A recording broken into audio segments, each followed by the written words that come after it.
पिछले क्लास में आ जाओ बाबू धीरज, अब तू स्कूल आज खेलने जा रहा है का? ओ मतलब 8:30 में सबको फॉर्म मिलने वाला है।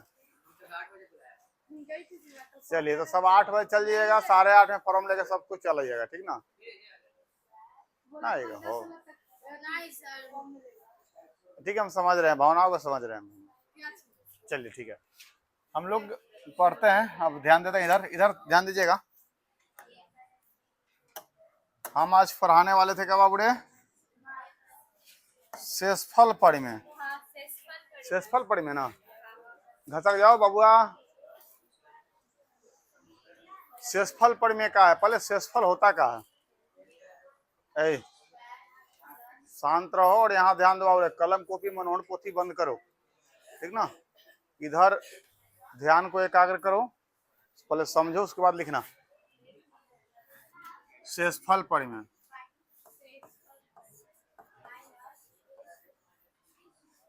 तो परिमेय बाद में, पहले हम शेषफल समझा देते हैं। शेषफल का होता है, ये देखिए, देख एक बार आ जाओ, आके शांति से बैठ जाओ, बार बार गधा हम उसको बैठने दो, पूजा निकलो बैठो। कहने का मतलब कि अगर मान लेते हैं कि यहाँ पे है 16, कितना है 16, और भागा हम देते हैं 5 से, कितना से 5 से। एक मुझे बात बताना बाबू रे कि 3 मरतबे कितना आ जाएगा 15, और एक क्या बच जाएगा, एक बचेगा। तो इसी एक को हम लोग क्या बोलते हैं, क्या बोलते हैं? शेषफल बोलते हैं।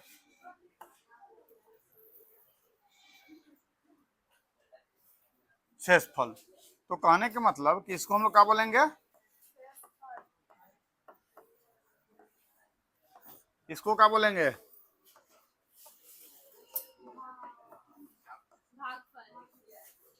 तो हम लिख देने के बाद कोई भी पढ़ लेगा। इसको क्या बोलेंगे?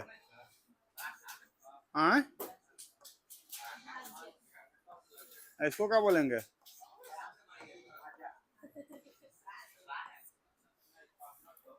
तो इसका एक फार्मूला होता है, फार्मूला क्या होता है?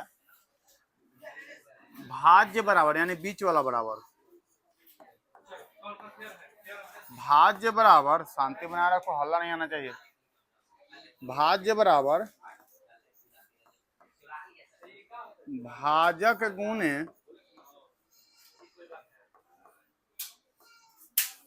भागफल प्लस शेषफल, है ना? अच्छा मुझे एक बात बताना, अगर मान लेते हैं, कहाँ बैठेगा हो, एडजस्ट कर बाबू रे, एडजस्ट कर पूजा, इस पर देखो, एडजस्ट हो जाओ बाबू रे। थोड़ा सा जगह का है दिक्कत, तो एक पर कोशिश करना, 4 गो 5 गो बैठ जाना, ऊपर एडजस्ट हो जाएगा 5 गो। इस पर आ जाओ ना, इस पर आ जाओ, आजा हो जाएगा, हाँ आराम से, ठीक ना? आए पूजा होता नहीं देख के, हाँ चलिए, मोटा मोटा है तो एक पर अपना 4 को बैठेगा, ठीक ना? हाँ चलिए ध्यान दीजिएगा, अब हो गया ना? इधर ध्यान दीजिएगा सभी कोई। तो हम लोग क्या जानते हैं बाबू, भाज बराबर भाजक गुने भागफल प्लस शेषफल, भाज बराबर भाजक गुने भागफल प्लस शेषफल। भाज बराबर क्या होता है दीदी? शेषफल। वेरी गुड, कितना अच्छा से पढ़ रही है। चलो तुम खड़ा हो रही, हाँ वही तो सुनाते हैं, भाज बराबर, भाज बराबर, अभी लिखे तो ध्यान कहाँ था, तू खड़ा हो रही, तोरे बोल रहे हैं, भाज बराबर भाजक, वेरी गुड, भागफल,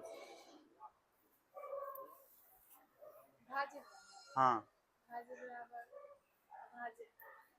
और अब पता था कि सबका ध्यान कहीं और है। भाजक और भागफल और शेषफल, भाज बराबर भाजा गुने भागफल प्लस शेषफल, ठीक तो है। हाँ गुने छोड़ दी थी ना, चलो ठीक है बैठ जाओ। दाबो दुखहरण किधर है, ध्यान इधर रखना है तो इधर ध्यान नहीं रखिएगा तो कैसे काम चलेगा है? इधर ध्यान न रखिएगा तो कैसे काम चलेगा? ध्यान सबके इन्ने उन्ने है, हम इधर बता रहे हैं तो अपना बैठी में भी 1 घंटा कर रहा है। तो भाज बराबर क्या होता है, भाजा गुने भागफल प्लस शेषफल, भाजा गुने भागफल प्लस शेषफल। इसके मतलब कि भाजक क्या होता है, ये वाला होता है जिसे भाग दिया जाता है। इसके मतलब कि भाज क्या होता है, बीच वाला होता है। तो अगर हम कहते हैं कि गुरुजी हम बीच वाला को रखते हैं, किसको रखते हैं, तो बीच वाला अगर 16 है तो बाकी सबको गुना जोड़ करने के बाद 16 के बराबर आ जाना चाहिए। इसके मतलब कि भाजक क्या है सर जी, 5 है, और भागफल क्या है, 3 है, और शेषफल क्या है, 1 है। मुझे एक बात बताइएगा कि ये 5 में 3 से गुना करें तो 15, और 15 में 1 जोड़ेंगे तो 16, यानी भाज जो होता है वो किसके बराबर होता है, भाजक गुने 16 के बराबर। गधा का भाज किसके बराबर होता है, भाजक गुने भागफल प्लस शेषफल के बराबर। किसके बराबर, चलो सब एक साथ बोलेगा और जहां अटका वहां हम झटक देंगे, ठीक ना। भाज बराबर, इसके मतलब कि ये तीनों को हम जोड़ घटाव करेंगे तो किसके बराबर आएगा, भाज के बराबर है। किसके बराबर आएगा, भाज के बराबर आएगा। यहाँ पे शेषफल को क्या करते हैं, जोड़ते हैं। क्या करते हैं, जोड़ते हैं। तो एक बार फिर बोलो, भाज बराबर, इतना हो गया ना। अब एक मुझे बात बताना, कहने के मतलब कि जब भाज बराबर भाजा गुण भागफल प्लस शेषफल होता है, तो थोड़ा सा इधर करते हैं। तो एक बात बताना,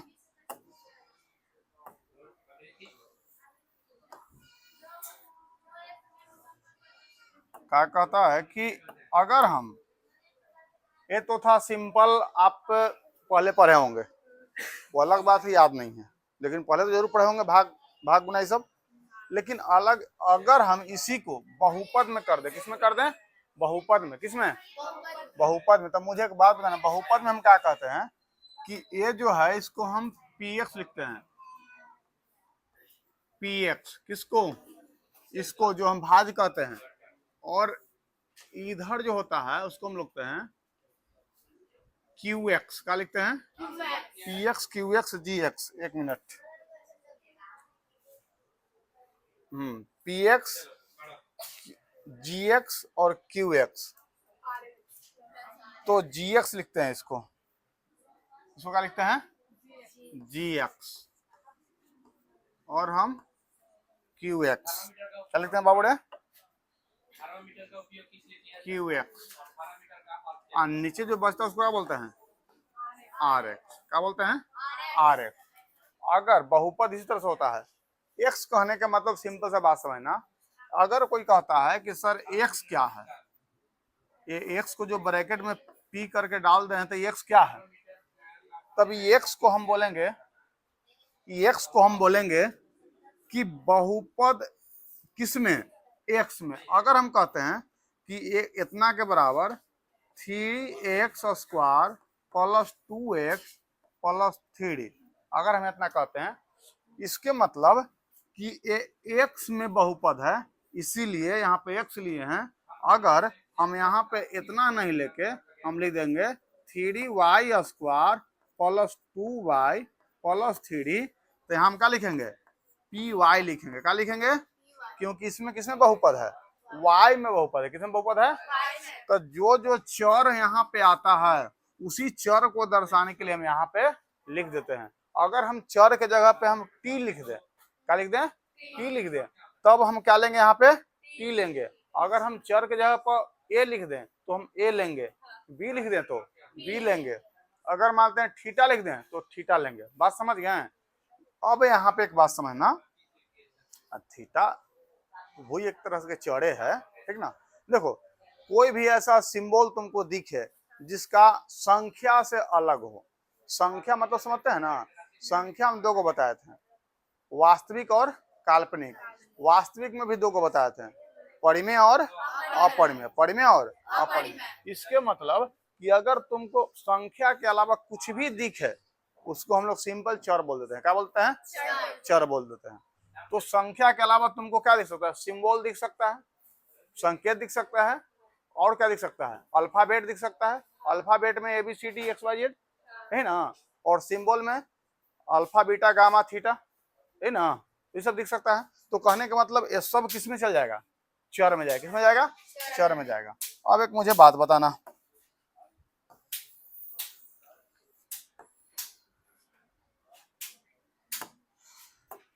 अगर हम कहते हैं कि यहाँ पे P लिखते हैं, इसके मतलब जो भी बहुपद आएगा उस बहुपद में चर क्या हो जाएगा? P हो जाएगा। चर क्या हो जाएगा? तो कहने के मतलब कि अब इसके मतलब समझ में आ गया, इस सब में जब भी हम भाज बराबर भाजक गुणन भागफल प्लस शेषफल जो भी लिखे हैं, तो इसमें चर क्या हो जाएगा? सब में चर क्या है? एक। सब में चर क्या है? अब एक मुझे बात बताना कि अगर हम इसको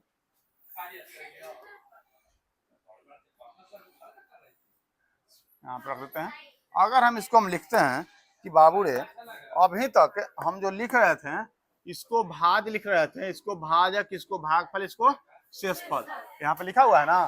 तो यहाँ पे एक बात बताना, जब भाज है, भाजक है, भागफल है, शेषफल है, तो इसी को हम लोग क्या लिख सकते हैं? PX, यानी भाज बराबर भाजक, बोलो, भाजक गुने भागफल, अब प्लस क्या हो जाएगा? शेषफल या शेष, कोई दिक्कत नहीं, जगह नहीं था तो शेष लिख दिए। अब एक बात समझना, अब यहाँ पे एक मुझे बात बताना कि भाज क्या है? भाज क्या है? यहाँ पे भाज क्या है? QX है कि PX है? भाज PX है ना, तो PX बराबर क्या लिख सकते हैं? भाजक क्या है? GX क्या है? और भागफल क्या है? QX, और शेषफल क्या है? RX। G ऐसे लिखाता है, Q ऐसे लिखाता है, ठीक ना, हम ऐसे लिखते हैं, और RX इसको बोलते हैं RX। अब इसी को हम लोग कहते हैं शेषफल परिमेय। क्या कहते हैं? लेकिन शेषफल परिमेय को लिखने का जो मतलब उसका, इसको डिफिनेशन की अगर बात करें तो डिफिनेशन भी आगे आएगा, लेकिन अभी तक जो भी हम पढ़े, जैसे सिंपल सा भाषा पढ़े, जैसे हम लोग भाग देते थे बचपन में, भाग में देते थे तो क्या करते थे कि बीच वाला को अगर लाना है तो दोनों को गुना करके नीचे वाला को क्या करो? जोड़ दो। ये किसके बराबर हो जाएगा? बीच वाला के बराबर हो जाएगा। वही अगर बहुपद में कहें तो इस तरह से करेंगे, लेकिन बहुपद में इस तरह से करेंगे तो बहुपद में ही हमको क्या पढ़ना है? शेषफल परिमेय। क्या पढ़ना है? शेषफल परिमेय। इसके मतलब कि शेषफल परिमेय के लिए सिंपल सा हम काम कर सकते हैं, ए। क्या कर सकते हैं? ए। इसको बोलते हैं शेषफल परिमेय और गुणनखंड परिमेय अभी नहीं, अभी क्या? शेषफल परिमेय। क्या बोले? शेषफल परिमेय। तो शेषफल परिमेय कहने का मतलब कि यदि बहुपद PX में GX से भाग दे, किसमें आप बोले? PX में। PX में। तो एक मुझे बात बताना, यहाँ पे PX है,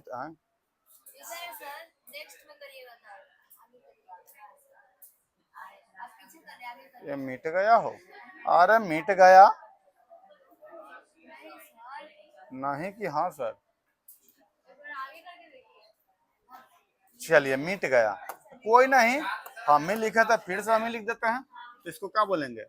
इसको बोलेंगे GX, इसको बोलेंगे QX, इसको बोलेंगे RX, और नीचे का हो जाएगा भाज बराबर भाजक गुने भागफल प्लस शेषफल। भाज क्या है? PX है, तो यहाँ पे GX गुने QX, अब प्लस का हो जाएगा RX हो जाएगा। बात समझ गए? अब कहने का मतलब कि अभी जो हम यहाँ पे बता रहे थे कि यदि बहुपद px में gx से भाग दें, इसमें px में, इसके मतलब कि px में हम किससे भाग दे रहे हैं, gx से। तो कहता है कि यदि बहुपद px में हम gx से भाग दें तो हमारा भागफल qx और शेषफल का आ जाएगा rx, जो कि दो यहाँ पे रीजन समझना। अगर मेरा px का, क्योंकि हम बहुपद में जानते हैं, थोड़ा सा बात समझना, क्योंकि हम बहुपद में जानते हैं कि बहुपद में पावर होता है। क्या होता है, पावर। किसका पावर, चर का पावर। किसका पावर, चर का। तो बहुपद में हमेशा एक बात हम याद रखेंगे कि हमेशा px का जो पावर है, यानी px का जो बहुपद है, px जो बहुपद है,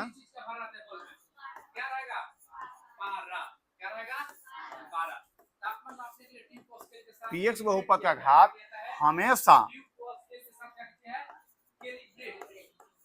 हमेशा किससे बड़ा होना चाहिए, gx से। किससे बड़ा होना चाहिए, gx बहुपद के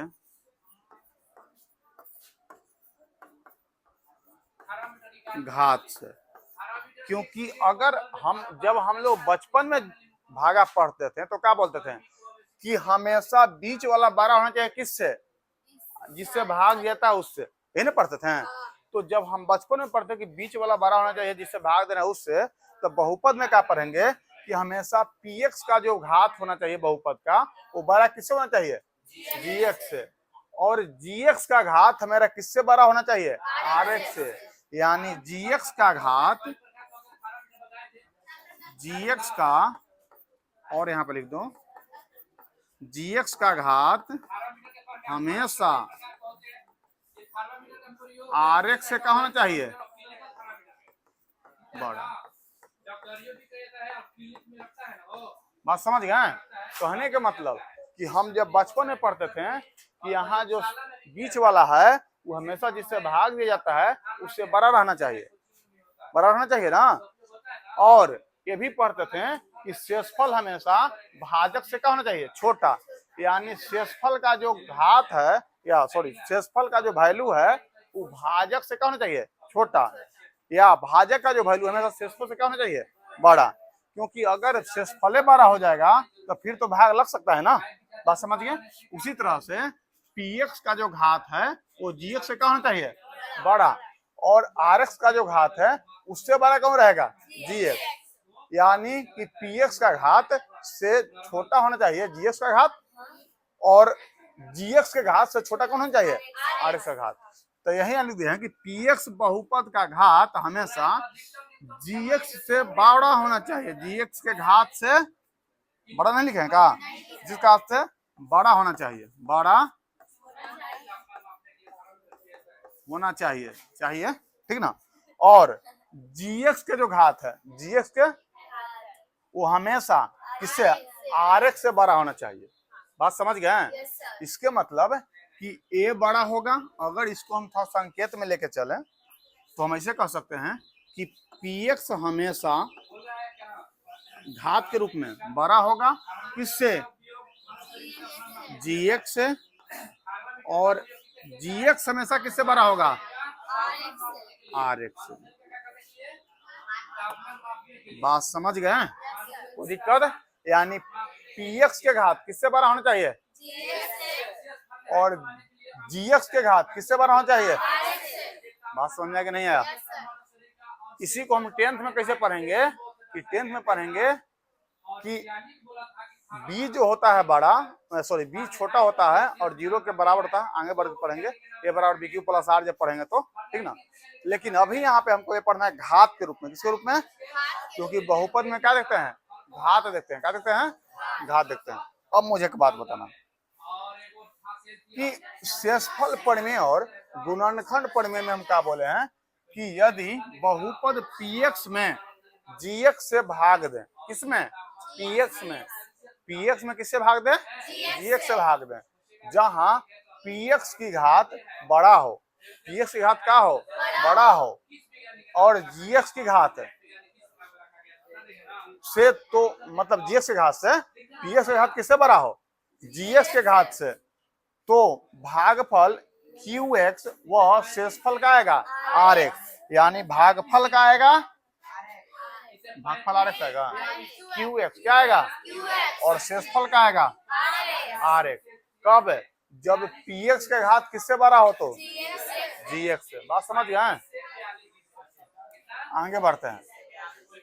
प्राप्त होता है भाज्य बराबर भाजक गुने भागफल प्लस शेषफल। आई बतवा को फिर यहाँ दोहरा दिया गया है, अब फिर नीचे लिखा गया जहां आर एक्स बराबर 0 या आर एक्स की घात हमेशा जीएक्स के घात से क्या होगा, छोटा होगा। बात समझ गए, कोई दिक्कत, जो बात पीछे समझाएं वही बात यहाँ पे लिख दिया गया है। अब पहले इसको समझ लो, आगे क्या है, शेषफल और भाज्य के कुछ मानों में संबंध। तो संबंध बताने से पहले इसको समझ लिया अच्छा से, अब संबंध क्या है समझ जाने दो, पहले इसको नोट करो, बस यहाँ तक है, जल्दी नोट कर दो, नोट करो, उसके बाद फिर बताएंगे आगे।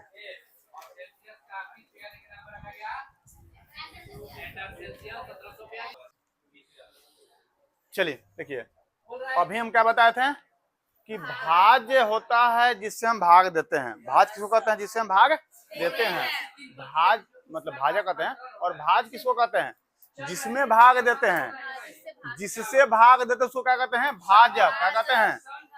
और जिसमें भाग देते हैं उसको क्या बोलते हैं, भाज्य। और जो भाग देने के बाद होता है उसको क्या बोलते हैं, और जो बच जाता है उसको क्या बोलते हैं। इसके मतलब किसका फार्मूला होता है, क्या बोल रहे, भाज्य बराबर इतना होता है ना प्रॉपर। अब देखो, अब भाज्य किसके बराबर होगा, ये सब को गुना और जोड़ करने पर जो भी आएगा उसके बराबर होगा।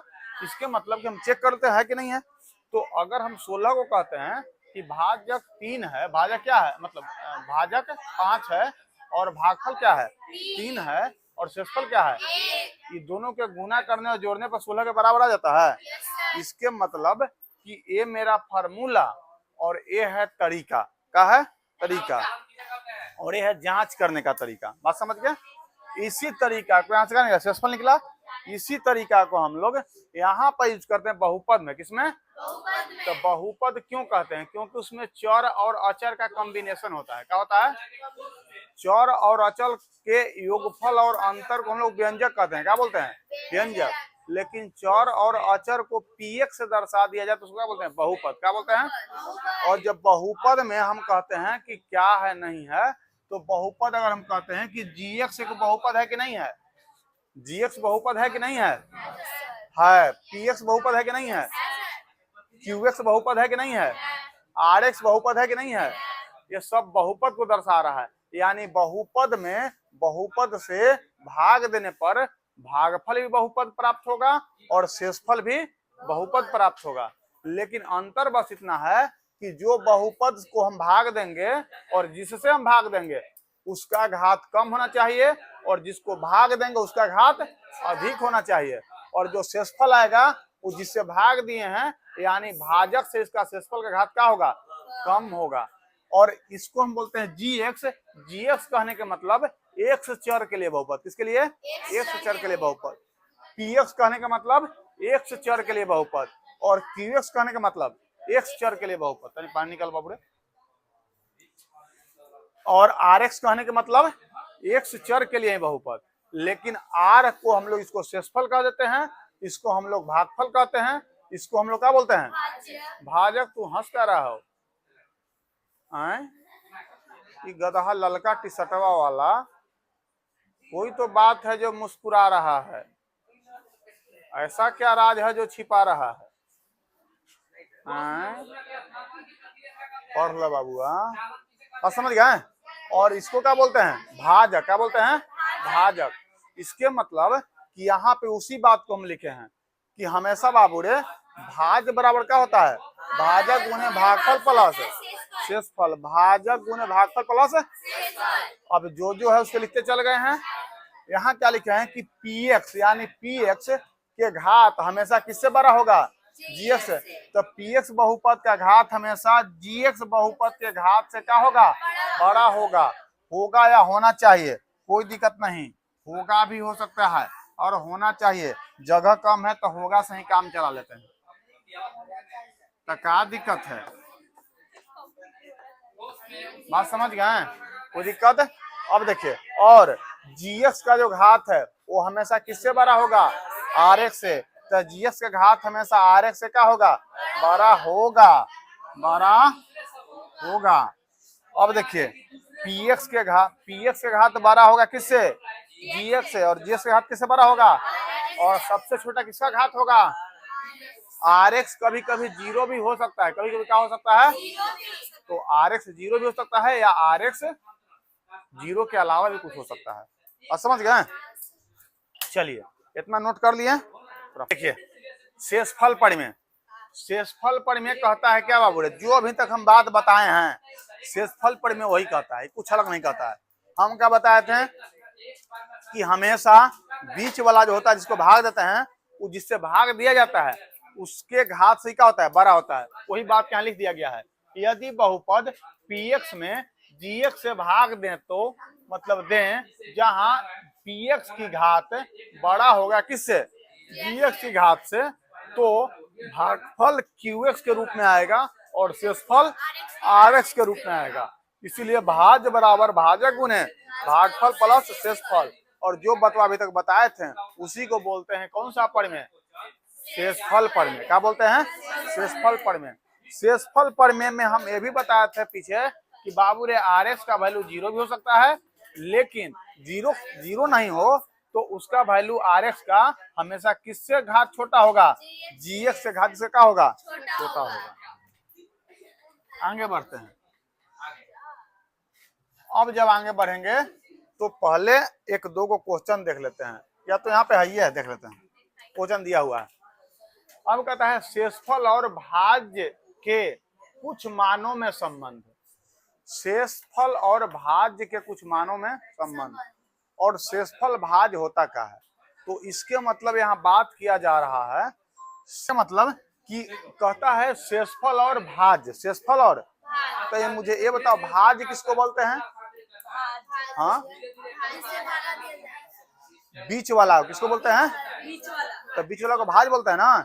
और शेषफल किसको बोलते हैं? नीचे वाला को। तो नीचे वाला और बीच वाला में क्या होना चाहिए? संबंध। वही बोल रहा है संबंध, कुछ मानों में संबंध। तो कहता है कि यदि बहुपद पीएक्स में रैखिक बहुपद एक्स माइनस ए से भाग देता है। अच्छा, एक्स माइनस ए रैखिक है कि नहीं? रैखिक किसको कहते हैं? जिसका घात एक हो, पद एक नहीं हो। क्या हो? घात। जिस बहुपद का घात कितना हो? एक हो, उसको क्या बोलते हैं? रैखिक बहुपद। क्या बोलते हैं? तो कहता है कि यदि बहुपद पीएक्स में रैखिक बहुपद एक्स माइनस ए से भाग दें तो शेषफल पीए के बराबर होगा, जहां ए का है बाबू रे? वास्तविक संख्या। हम बताए थे कि हम बहुपद अगर लिखते हैं तो एक्स माइनस थ्री, तो यहाँ थ्री का है वास्तविक संख्या और एक्स का है रैखिक, और ऐसे चर का है। आए दोनों मिलके क्या बनेगा? रैखिक बहुपद। क्या बनेगा? और यही यहाँ लिखा गया है। तो यहाँ ए का है, एक वास्तविक संख्या है और एक्स माइनस ए शून्य के बराबर है। शून्य का मतलब जानते हैं? शून्य का मतलब शून्य का मतलब जीरो। शून्य का मतलब, और किसके बराबर जीरो? किसके? डर क्या लगता है? अच्छा, किसके बराबर जीरो? नहीं, शून्य हम बताए थे, शून्य निकालने के बताए थे ना। उसका पूरा दो एक्सरसाइज खत्म किया शून्य पर, और शून्य कितना जल्दी भुला गया। शून्य का मतलब कहता है कि अगर हम कहते हैं कि 5x + 2 का शून्य क्या है तो बराबर क्या कर देते थे? जीरो। अब निकालते थे 5x बराबर क्या लिखते थे? -2, और x बराबर -2/5। और ये जो 2/-5 है ये किसका शून्यक है? इसका शून्यक है। किसका शून्यक है? इसका शून्यक है। तो ये तो हम बताए हैं ना, इस पर पूरा एक्सरसाइज खत्म किए हैं। मतलब आगे से पढ़ते जाओ, पीछे से भूलते जाओ। धीरज वाला हाल हो गया है क्या? वो का आदत है, वो आगे से पढ़ता है, पीछे से मिटाते आता है ना। यही हाल हो गया है, समझ रहा है ना? हाँ, इसीलिए रिवीजन पे रखो, रिवीजन में नहीं रहेगा काम गड़बड़ हो जाएगा। चलिए आगे बढ़े। हाँ, शून्य के बराबर है। अब देखिए पी ए जो है आर, जहां आर का है बाबू रे शेषफल। अच्छा पी ए क्या बोला गया है? क्योंकि ए का रख रहे हैं वास्तविक संख्या। तो हम बताए थे, अगर आपको याद हो तो एक और बात बताए थे, इसको मिटा दें ना, थोड़ा सा जगह ले लेते हैं। देखो शून्य निकालने के लिए बताए थे कि अगर हम मान लेते हैं कि 3x² + 2 बराबर हम 5 रखते हैं, क्या रखते हैं? 5 कैसे रख देंगे? शून्य ना, क्या रखेंगे? शून्य, क्योंकि शून्यक है ना, तो शून्य रखेंगे। तो हम कहते थे कि बाबू रे किसके बराबर है? px के बराबर है। और यहाँ पे कुछ हम देते थे नहीं, तो हम क्या कहते हैं कि px जो है इसी को शून्य मान लो। क्या मान लो? और फिर यहाँ क्या करो 3x² और प्लस में क्या लिख दो 2। तो इसके मतलब कि पट्टी जब 2 आएगा, या तो 0 को ऊपर भी कर सकते हैं, तो 0 को जब ऊपर करेंगे तो एक बात बताना, ये बराबर 0 हो जाएगा ना। जब बराबर 0 होगा तो क्या हो जाएगा? 3x² बराबर क्या हो जाएगा? -2 हो जाएगा। और x² बराबर क्या होगा? -2/3, या x बराबर क्या होगा? -2/3 का रूट होगा ना। ऐसे बताए थे। तो ये जो हम बताए थे इसके मतलब शून्यक निकालने का तरीका था ना। और शून्यक निकालने का तरीका जो बताते, एक और तरीका बताए थे कि बाबू रे अगर कोई बहुपद कहता है कि 5x² या 5x यहाँ पे -3 या -10 कर देते हैं, माइनस क्या कर देते हैं? 10 कर देते हैं, बराबर क्या लिखते हैं? 0। तो 5x बराबर क्या हो जाएगा? 10, और x बराबर 10/10 क्या हो जाएगा? तो x बराबर 2। और एक उपाय बताए थे कि बाबू रे अगर हम 5x बहुपद मेरा दिया हुआ है, अगर बहुपद दिया हुआ है 5x और -10, ये किसके बराबर है? ये बहुपद px के बराबर है। किसके बराबर है? px के बराबर है। इसके बराबर है? px के बराबर है। तो x के जगह पर हम ऐसा क्या रखें कि पूरा का वैल्यू शून्य हो जाए? उसको तो शून्य रखते हैं, 0। बहुत अच्छा बोला, लेकिन तू गलत बोला। क्या बोला? गलत बोला। तो पहले हम 0 रख के ट्राई करेंगे, 1 रख के ट्राई करेंगे, लेकिन कुछ पर नहीं आएगा। किस पर आएगा? 2 पर आएगा। तो 5 × 2 और -10, तो हम P2 बराबर क्या लिख सकते हैं? 10 - 10। तो P2 बराबर क्या हो जाएगा? 0। यानी बहुपद का शून्य क्या है? 2। और क्यों 2 आया? क्योंकि पहले हम निकाल चुके थे। बात समझ गए? हमको भी पता नहीं था, पहले हम निकाल चुके थे। अब देखिए जब P2 रखें तो 2 क्या है? ये 2 क्या है? वास्तविक संख्या। और ई क्या है? बहुपद का है। अब मुझे एक बात बताओ, यही वाला बतवाना यहाँ पे लिखा गया है, देखो तो यही ना लिखा गया है। और जब ये बहुपद है तो मुझे एक बात बताओ कि ये वाला जो बतवा लिखा गया है वो यही ना लिखा गया है, यही ना लिखा गया है। यानी P2 लिखा गया है, यहाँ पे क्या लिखा गया है? PA लिखा गया है। और ये क्या है? ये एक वास्तविक संख्या है। क्या है? ए जो लिखेंगे तो R, और R क्या कहलाएगा? शेषफल। और शेषफल के मान 0 के ही बराबर होता है। और इसके लिए हम एक क्वेश्चन बताएंगे, तब समझ में आएगा कि आखिर कैसे कैसे हो रहा है। लेकिन आज का टाइम हो गया ओवर, इसीलिए आज का क्लास है स्टॉप किया जाता है। और फॉरम के लिए किसको सो जाना है? आप लोग देखो बाबू रे, रोज रोज क्लास शांति, रोज रोज क्लास डिस्टर्ब न किया जाए। जिनको जिनको फॉरम के लिए जाना है वो आज जाके अपना फॉर्म ले लीजिए, ठीक ना। फॉर्म ले लीजिए और जल्द से जल्द नाम लिखवा लीजिए और क्लास को कंटिन्यू किया जाए, ठीक ना। ज्यादा डिस्टर्ब होगा तो आप लोग को दिक्कत होगा, क्योंकि 9th में लापरवाही नहीं। हाँ, चलिए फिर मिलते हैं अगले क्लास में।